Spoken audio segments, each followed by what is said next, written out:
클레르, 정신 차려. 넌 지금 뭘 하겠다는 거니?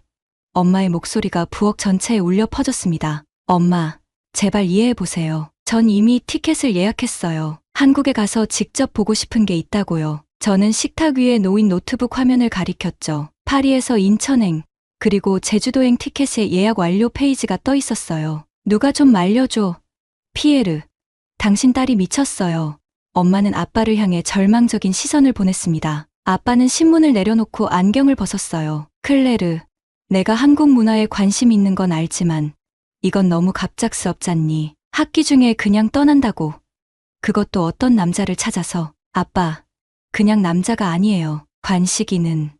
말을 하다 멈췄어요. 어떻게 설명해야 할지 막막했거든요. 파리의 새벽 4시, 넷플릭스를 보다가 만난 낯선 남자를 어떻게 설명해야 할까요? 그러니까 넌 넷플릭스에서 본 남자를 찾아 지구 반대편까지 가겠다는 거니? 누가 좀 말려줘. 엄마는 다시 한번 외쳤습니다. 침대로 돌아와 베개에 얼굴을 묻었어요. 창밖으로는 파리의 저녁이 깊어가고 있었죠. 저는 노트북을 집어들고 다시 그 장면을 재생했습니다. 내가 없으면 내가 어디로 가겠노. 내가 내 길이제. 왜 이 말 한마디에 이렇게 마음이 흔들리는 걸까요? 프랑스 남자들의 능숙한 말솜씨와는 비교할 수 없을 만큼 서툴고 투박한데, 하지만 그 눈빛에는 거짓이 없었어요.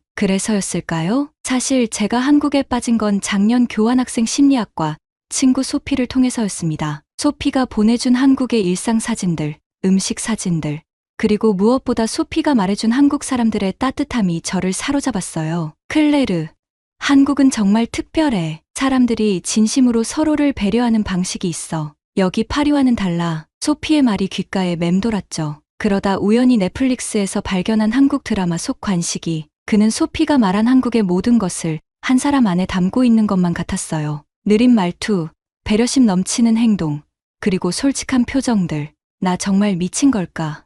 베개에 대고 중얼거렸습니다. 파리 대학교 문화인류학과 3학년생인 제가 갑자기 학기 중에 한국행 비행기 티켓을 끊다니요. 노트북을 펼쳐 한국어 강의 영상을 틀었어요. 2달 전부터 독학으로 배우기 시작한 한국어였죠. 안녕하세요. 저는 클레르입니다. 프랑스에서 왔어요. 아직은 어색한 발음이지만 제주도에 도착했을 때 적어도 이 말은 할 수 있기를 바랐습니다. 창문을 열고 파리의 밤 공기를 들이마셨어요. 눈을 감으니 제주도의 바다가 그려졌죠. 그리고 그 바다 앞에 서 있는 한 남자의 뒷모습, 관식이.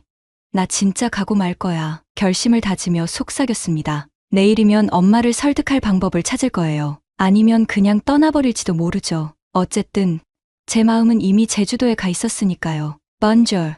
안녕하세요. 저는 프랑스 파리에서 문화인류학을 전공하는 22살 클레르입니다. 비행기 안에서 거울을 보며 한국어 인사를 연습했어요. 파리 인천 12시간 비행. 긴 여정이지만 저는 한 번도 지루하다고 느끼지 않았습니다. 마음은 이미 제주도에 가 있었으니까요. 사실 전통문화에 관심이 많은 제가 한국을 좋아하게 된 건 자연스러운 일이었는지도 모릅니다. 처음엔 K-팝이었고 그 다음엔 한국 드라마, 그리고 이제는 한 사람이 되었네요. 노트북을 열어 다시 한번 그 장면을 보았습니다. 넷플릭스의 폭삭소가수다 드라마에서 처음 본 관식이의 모습, 그의 느린 말투와 진실된 눈빛의 화면 너머로 전해져 왔어요. 프랑스 남자들과는 너무나 달랐죠. 화려한 말재주 대신 진심이 담긴 몇 마디가 제 마음을 사로잡았습니다. 옆자리 승객이 호기심, 어린 눈으로 절 쳐다보고 있었어요. 일본인처럼 생긴 중년 여성이었죠. 한국에 가시나요? 그녀가 영어로 물었습니다. 네, 제주도로 가요. 저도 영어로 대답했어요. 관광이신가요? 잠시 고민했습니다. 관광이라고 하기엔 제 여행의 목적이 너무 특이했으니까요. 넷플릭스에서 본 남자를 만나러 가요라고 말하면 분명 이상하게 생각할 테고. 문화 연구를 위해서요. 문화인류학을 공부하거든요. 아, 그렇군요. 제주도는 정말 아름다워요. 저도 작년에 다녀왔답니다. 혹시 제주도 사람들은 어떤가요? 특히 남자들이요. 조심스럽게 물어봤어요. 그녀는 미소를 지었습니다. 제주 남자들요? 투박하지만 진실되고 말은 적지만 행동으로 보여주는 사람들이죠. 왜 그렇게 물으시나요? 얼굴이 빨개졌어요.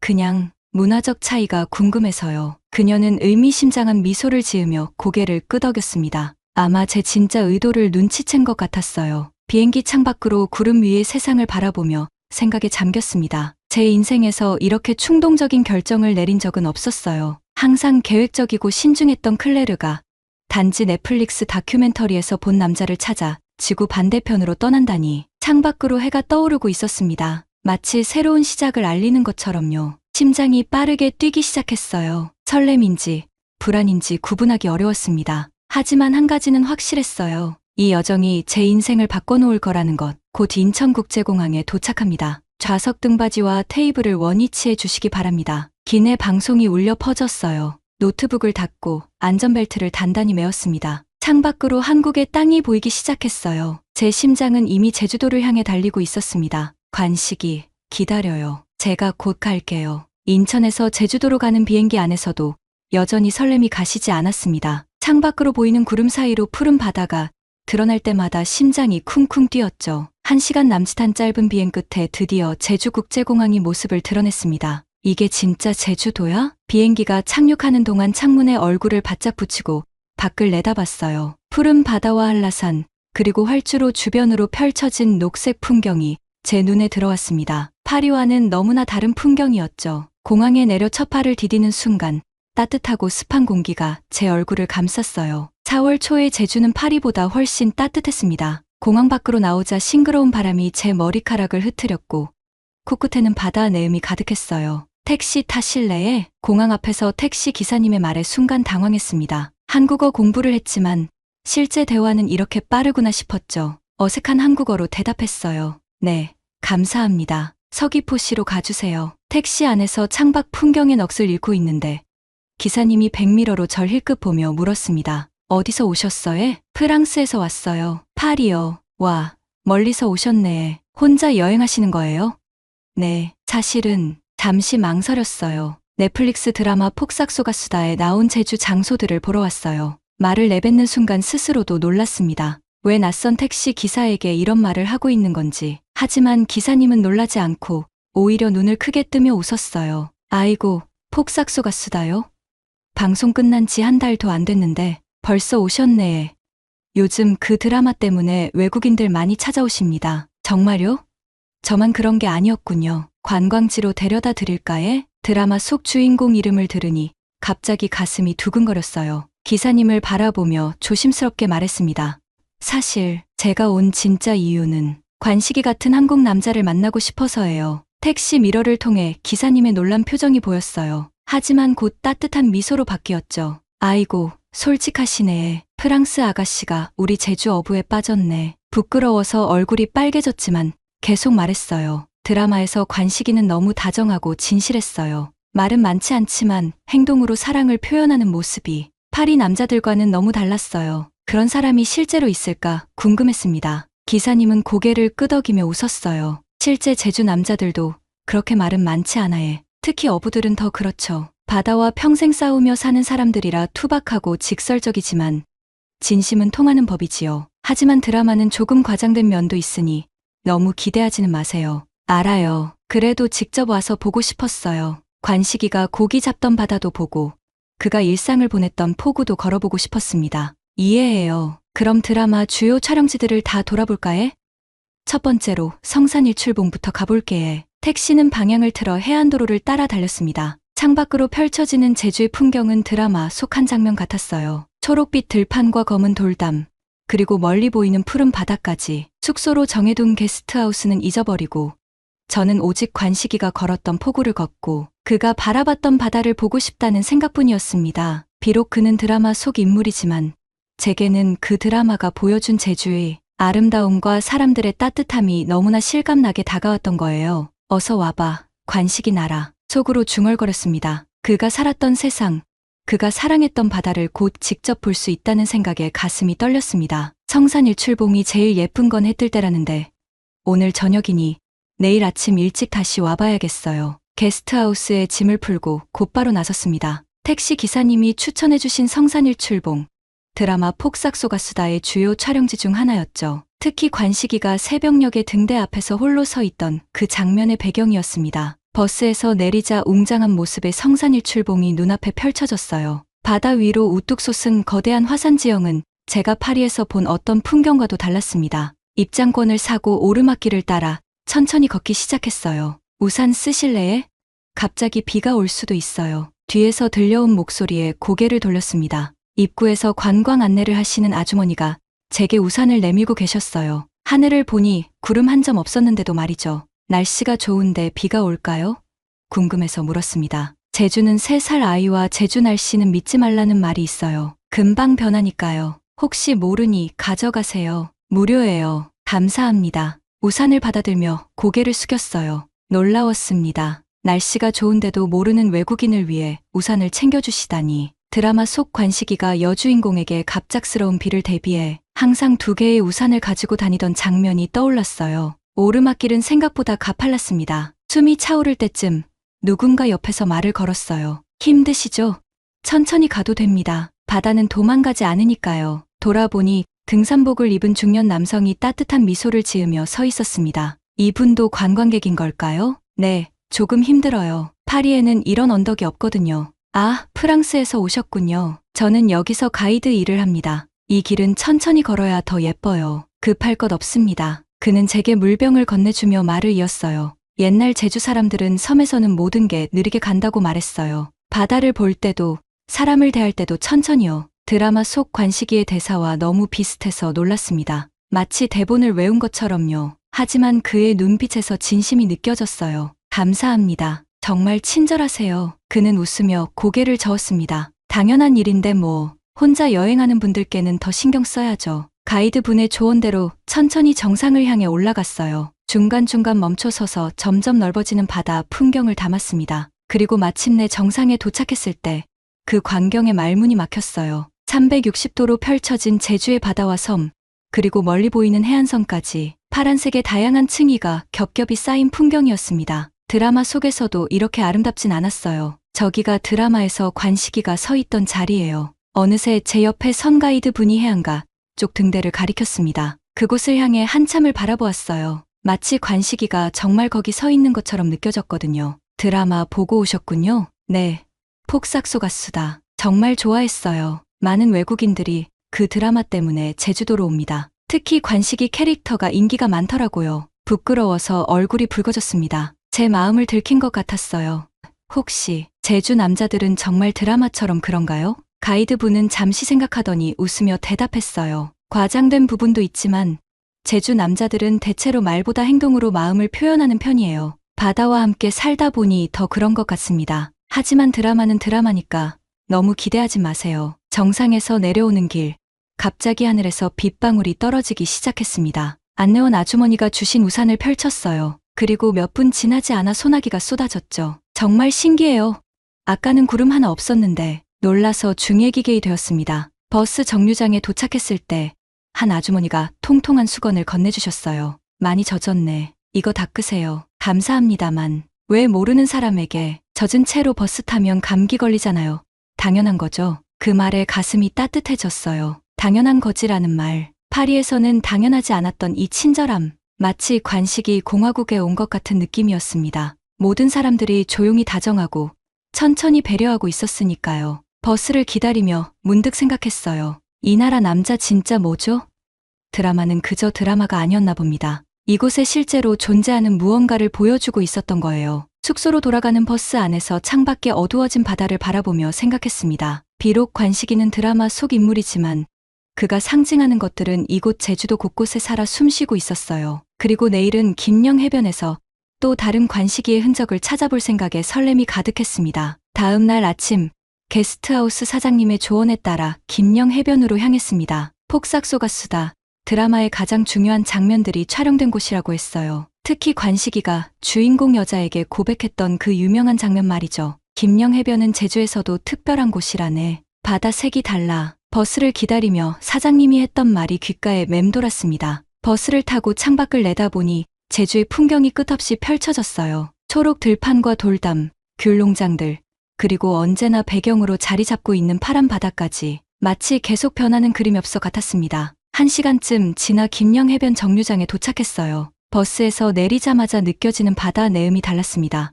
더 깊고 더 생생했죠. 해변으로 이어지는 작은 길을 따라 걸었어요. 길 모퉁이를 돌자 눈앞에 펼쳐진 광경에 숨이 멎을 것 같았습니다. 그 어떤 드라마나 사진도 담아내지 못했던 아름다움이었어요. 에메랄드빛 바다가 끝없이 펼쳐져 있었고 모래는 백사장이라는 말이 딱 어울리게 하얗게 빛나고 있었습니다. 해변에는 사람이 거의 없었어요. 아침 일찍이라 그런지 아니면 평일이라 그런지 조용한 바다 소리만 들려왔습니다. 신발을 벗고 모래 위를 걸었어요. 차가운 모래가 발 사이로 빠져나가는 감각이 낯설면서도 기분 좋았습니다. 바닷가에 앉아 드라마 속 장면들을 떠올려 봤어요. 관식이가 이 해변에서 그물을 손질하던 모습, 폭풍우가 몰아치던 밤 바다를 걱정하며 바라보던 모습, 그리고 주인공 여자에게 내가 없으면 애가 어디로 가겠노?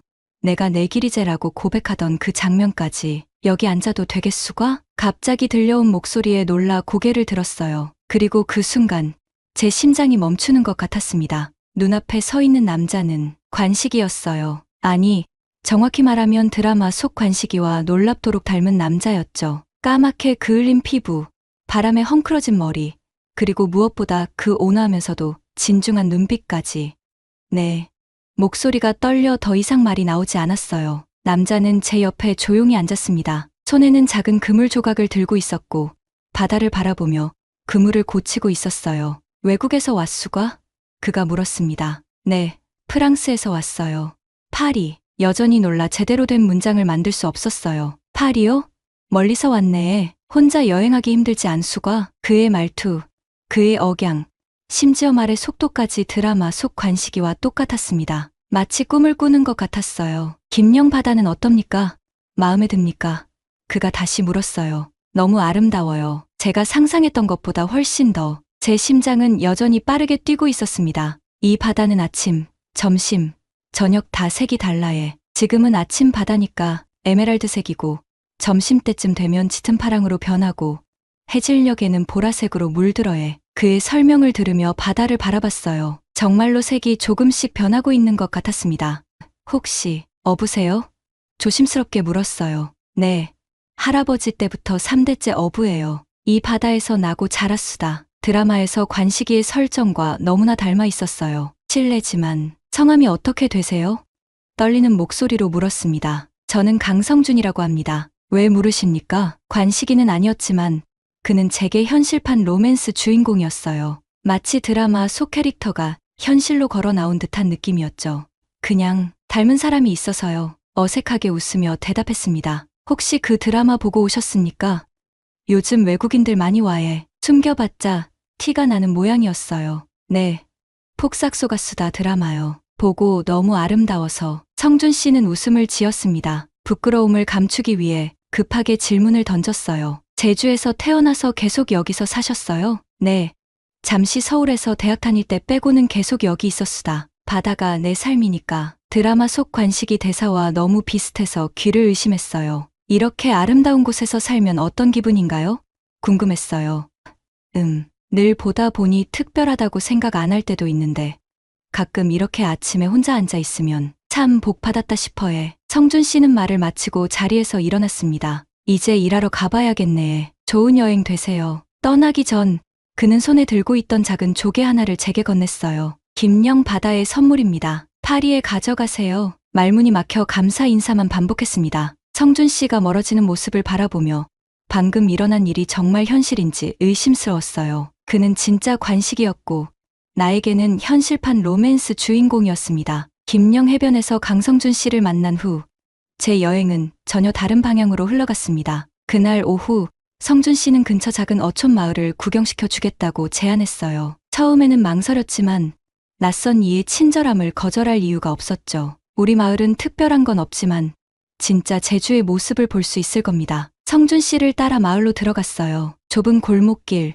현무암으로 쌓은 담벼락, 감귤나무가 심긴 마당들. 드라마에서 본 그대로의 풍경이었지만 화면보다 훨씬 생생했습니다. 여기는 우리 할머니께서 사시는 집이에요. 들어가 보실래요? 작은 초가집 앞에 섰습니다. 낮은 대문을 지나 안으로 들어가자 곰삭은 된장 냄새와 바다, 내음이 섞인 독특한 공기가 코를 찔렀어요. 할머니, 손님 모셔왔수다. 구부정한 허리를 하신 할머니가 안에서 나오셨어요. 주름진 얼굴에 환한 미소를 지으시며 저를 반겨주셨습니다. 어서 와양. 멀리서 왔수가? 프랑스에서 왔어요. 할머니. 어색한 한국어로 인사드렸어요. 아이고, 외국에서 왔네. 배고프지?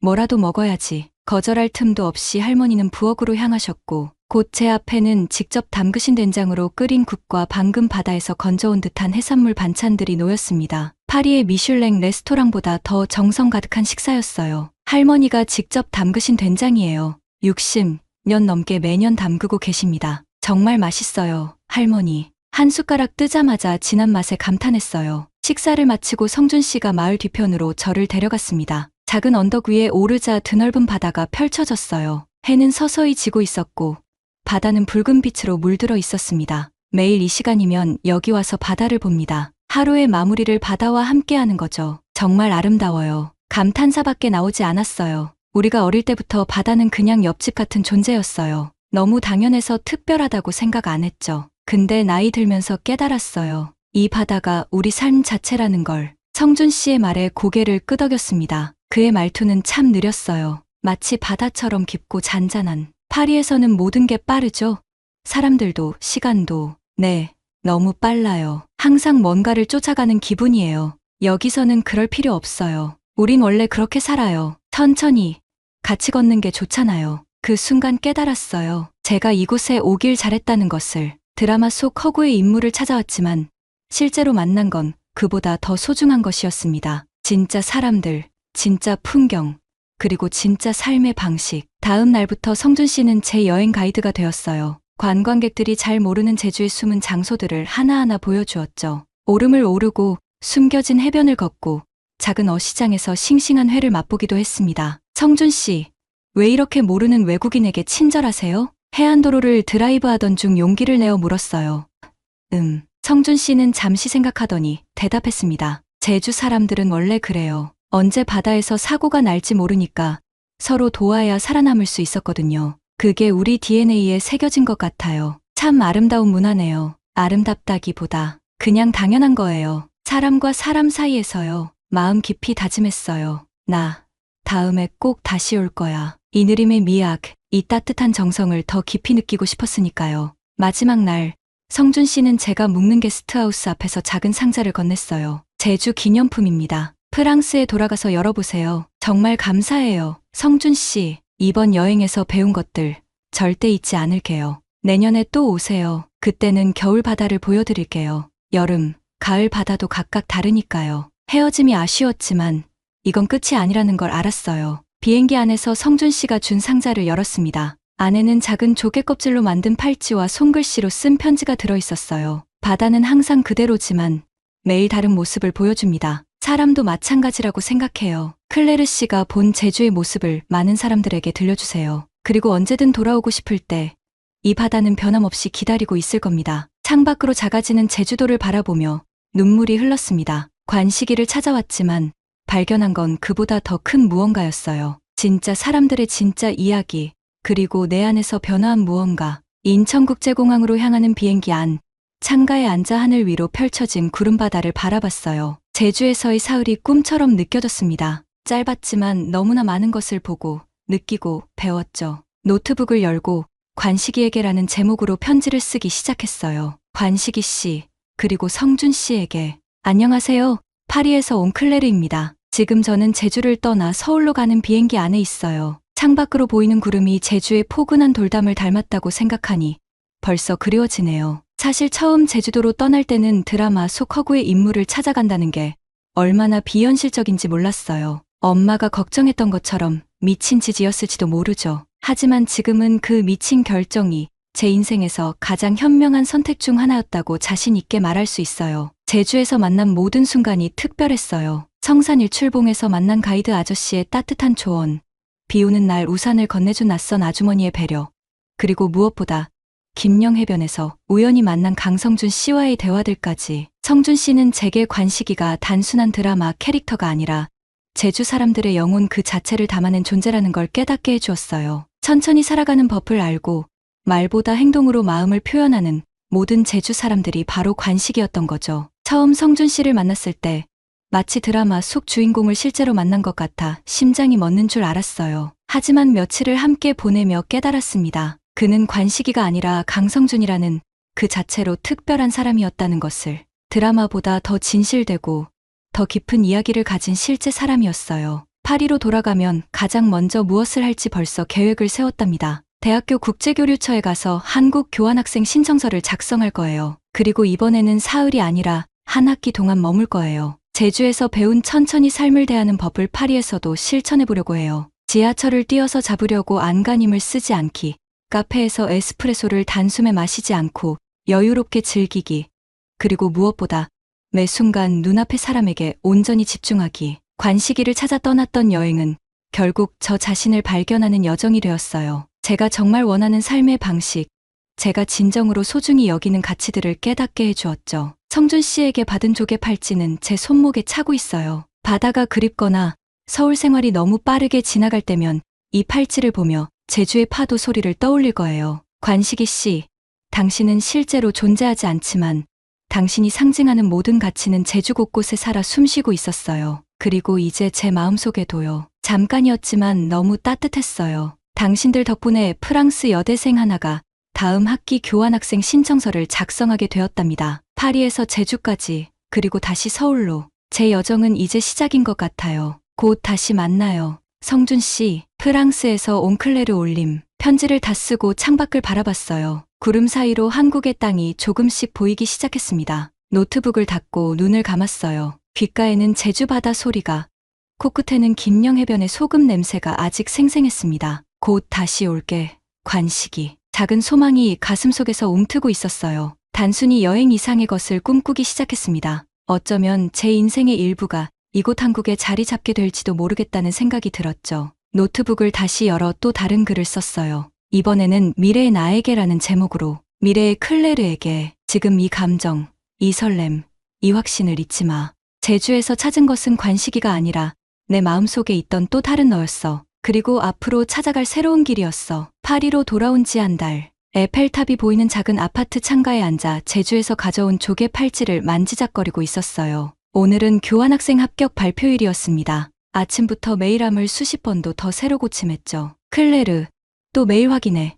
룸메이트인 소피가 커피 2잔을 들고 다가왔어요. 이러다 컴퓨터 고장 날 것 같아. 긴장한 웃음을 지으며 커피를 받아들었습니다. 걱정 마. 내 성적과 지원 동기를 봤을 때 떨어질 리 없어. 특히 내 지원서에 있던 제주도 여행 이야기는 정말 감동적이었어. 교환학생 지원서를 쓸 때 솔직하게 적었어요. 드라마 속 인물을 찾아 무작정 떠났던 여행, 그곳에서 만난 사람들, 그리고 그들에게서 배운 삶의 방식까지. 우리 학과 교수님은 제 지원서를 읽고 이게 바로 진정한 문화인 유학적 탐구야라며 칭찬해 주셨죠. 띠링, 노트북에서 메일 알림 소리가 울렸어요. 왔다, 소피. 심장이 요동치며 메일을 클릭했습니다. 친애하는 클레르 듀부아 학생에게 축하합니다. 2025년 가을 학기 서울대학교 교환학생 프로그램에 선발되었음을. 합격이야.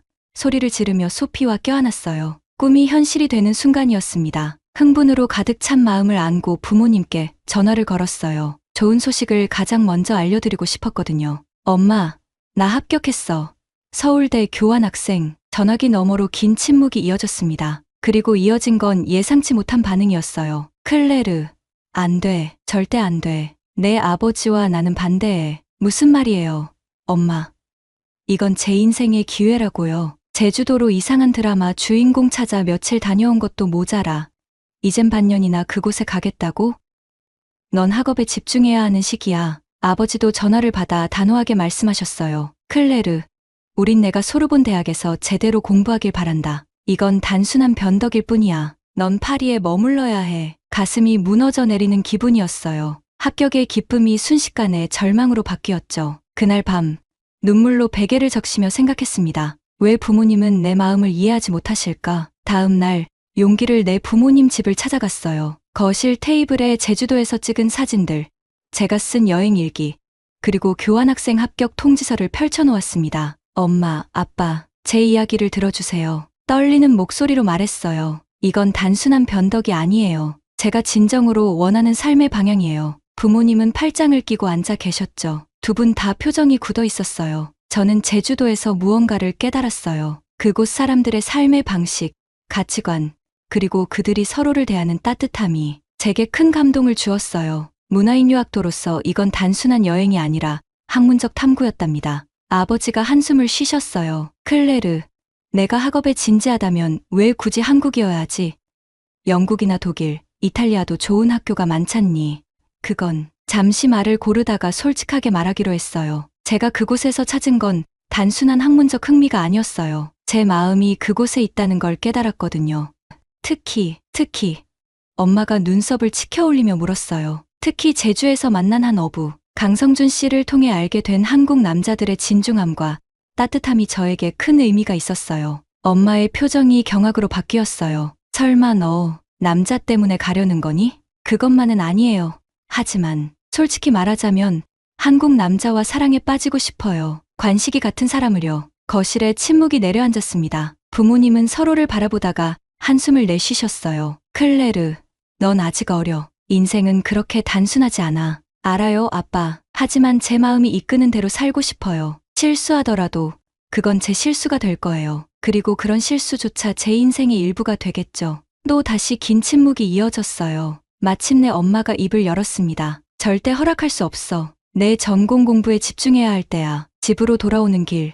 가슴은 무거웠지만 결심은 더욱 단단해졌어요. 창가에 앉아 일기장을 펼쳐 오늘의 감정을 기록했습니다. 부모님은 내 꿈을 이해하지 못하셨다. 하지만 이제 나는 안다. 이건 단순한 호기심이나 일시적인 감정이 아니라는 것을. 내 마음은 이미 그곳에 가 있다. 어떤 반대가 있더라도 나는 한국으로 갈 것이다. 그리고 그곳에서 관식이 같은 한국 남자를 만날 것이다. 아니, 강성준 씨처럼 진실되고 따뜻한 사람을. 이건 그저 로맨틱한 상상이 아니라 내 인생의 방향을 바꿀 진지한 결심이다. 일기장을 덮고 창밖을 바라봤어요. 파리의 밤하늘에 별이 하나둘 빛나기 시작했습니다. 서울의 하늘에도 같은 별이 빛나고 있겠죠? 제주의 바다 위에도. 책상 서랍에서 비행기 티켓 예약 확인서를 꺼내 바라봤어요. 부모님의 반대에도 불구하고 이미 예약해둔 9월 첫째 주 인천행 티켓이었습니다. 나 꼭 갈 거야, 한국. 굳은 결심을 속삭였어요. 그리고 꼭 찾을 거야. 나만의 관식이를. 에펠탑의 불빛이 반짝이는 파리의 밤. 한국에서의 새로운 시작을 꿈꾸며 반대에도 굴하지 않는 단단한 마음으로 오늘도 평화로운 잠에 들었습니다. 오늘 사연에서는 클레르의 한국에 대한 깊은 애정을 느낄 수 있었네요. 한국에서 무사히 공부를 마치고 한국 남자친구도 사귀면서 좋은 인연을 만나게 되길 바랄게요.